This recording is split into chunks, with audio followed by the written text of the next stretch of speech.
சாச்சனா பொண்ணுகிட்ட இருக்கக்கூடிய மிகப்பெரிய பிரச்சனையே இதுதான். சில நேரங்களில் சென்சிபிளாக பேசி சின்ன பொண்ணு என்ன மாதிரி விஷயமெல்லாம் பேசுதுடா அப்படின்னு சொல்லி யோசிப்போம். சில நேரத்தில் சின்ன பொண்ணு தானத்தை அப்பப்போ காமிச்சிக்கிட்டே இருக்குது பாடுறா அப்படிங்கிற மாதிரி வந்து இருக்கும்.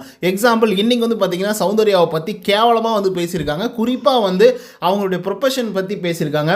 ஸோ ஆக்சுவலாக என்ன நடந்துச்சு அப்படின்னு பார்த்தீங்கன்னா சௌந்தர்யா அவர்களை வந்து ஒஸ்ட் பர்ஃபார்மராக தேர்ந்தெடுத்துட்டாங்க. அதுதான் இன்றைக்கி முழுக்க வந்து காமிச்சிட்டு இருக்காங்கன்னு வச்சுக்கோங்க. ப்ரோமோவில் ஒஸ்ட் பர்ஃபார்மராக தேர்ந்தெடுத்ததுக்கப்புறம் பகிரங்கமாக உங்களுடைய பாயிண்ட்டை வந்து வெளிப்படையாக சொல்லுங்கள் அப்படின்னு சொல்லிட்டு பிக் பாஸ் அவர்களே ரிக்வஸ்ட் பண்ணி வந்து கேட்டிருக்காரு. ஆக்சுவலாக இந்த மாதிரி சொன்னால் தான் இவங்க ஏதாவது ஒன்று பண்ணுறானுங்க, டாஸ்க்குன்னு சொன்னால் தான் ஏதோ ஒன்று சொல்கிறானுங்க அப்படின்றதுனால பிக் பாஸ் அவர்களே ரிக்வஸ்ட் பண்ணி கேட்டதுனால சௌந்தர்யா பற்றியும் சிவா பற்றியும் அப்படி கண்டமேனிக்கு வந்து பேசியிருக்காங்கன்னு வச்சுக்கோங்களேன்.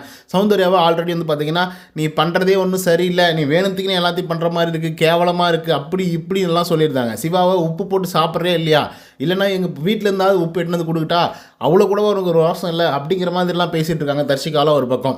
ஸோ இப்போ சாச்சனாவோட டர்ன் வரும்போது சாச்சனா வந்து ரொம்ப மோசமாக வந்து நடந்துக்கிறது தான். சின்ன பொண்ணு அப்படிங்கிறத வந்து அடிக்கடிக்கு வந்து நிரூபிக்குது அப்படின்றதுல மாற்று கருத்தே இல்லை. நம்ம என்னமோ இந்த பொண்ணுக்கு பயங்கர மெச்சூரிட்டி இருக்குது பரவாயில்ல அப்படின்னு சொல்லி ஓரளவுக்கு வந்து பார்த்திங்கன்னா என்கரேஜ் பண்ணால் ஓவராக பேசி பார்த்திங்கன்னா இப்படியே இந்த பொண்ணோட ஃபேமை வந்து பார்த்திங்கன்னா டிஃபேம் பண்ணிக்குது. அதுவே அதோட வாயாலே வந்து பார்த்திங்கன்னா கெட்டு போகுது அப்படின்னு தான் வந்து சொல்லணும். அப்படி என்ன சௌந்தர்யாவை பற்றி சொல்லியிருக்காங்க அப்படின்னு பார்த்தீங்கன்னா, சௌந்தர்யா நீங்கள் ஒரு ஆக்டிங் வந்து பண்ணிங்கல்ல, அந்த ஆக்டிங்கில் கூட நீங்கள் அழுகிற மாதிரி ஒரு விஷயத்தை வந்து பண்ணிங்க. அந்த அழுகிற மாதிரி பண்ணும்போது வந்து சுத்தமாகவே எனக்கு ஃபீலே ஆகலை, நீங்கள் அழுகிறது கூட எனக்கு சிரிக்கிற மாதிரி தான் இருக்குது அப்படின்ட்டாங்க பட்டுன்னு ஒரே வார்த்தையில். இப்போது ஒரு ஆக்டருக்கு வந்து நீங்கள் ப்ரைஸ் பண்ணலாம் கூட பரவாயில்ல, அவங்கள பற்றி நீங்கள் புகழ்னா கூட பரவாயில்ல, ஆனால் நீங்கள் பண்ணுறதே சரியில்லை, ஓவர் ஆக்ட் பண்ணுறீங்க, ஆக்டிங்கே இல்லை அப்படின்லாம் சொன்னால் கண்டிப்பாக அவங்களுடைய ப்ரொபோஷன் பற்றி அதுவும் அவங்கக்கிட்டே சொல்லும்போது கண்டிப்பாக அது வந்து ரொம்ப கடுமையாக தான் இருக்கும் அவங்களுடைய மனசை பொறுத்தவரையிலையும். ஸோ அதை வந்து பார்த்திங்கன்னா சாச்சனா அவர்கள் வந்து பட்டுன்னு போட்டு உடச்சி உடனே சௌந்தர்யா அவர்களுக்கு பயங்கர காண்டாயிடுது. காண்டானது மட்டும் இல்லாமல் தனியாக போய் ஒரு லெட்டர் ஆக்சுவலாக வச்சு படிச்சுட்டு இருக்காங்க. அது மேபி பிக் பாஸ் கிட்டேருந்து வந்த லெட்டரா அவங்க ஃபேமிலியிலேருந்து அனுப்பிச்சதை வந்து பிக் பாஸ் அவர்கள் கொடுத்தாரா என்னென்னலாம் தெரியல. இந்த நேரத்தில் எமோஷனலாக கனெக்ட் ஆகணும் அப்படின்றதுனால எடுத்துகிட்டு போய் அந்த லெட்டரை கூட கொடுத்துருக்கலாம்.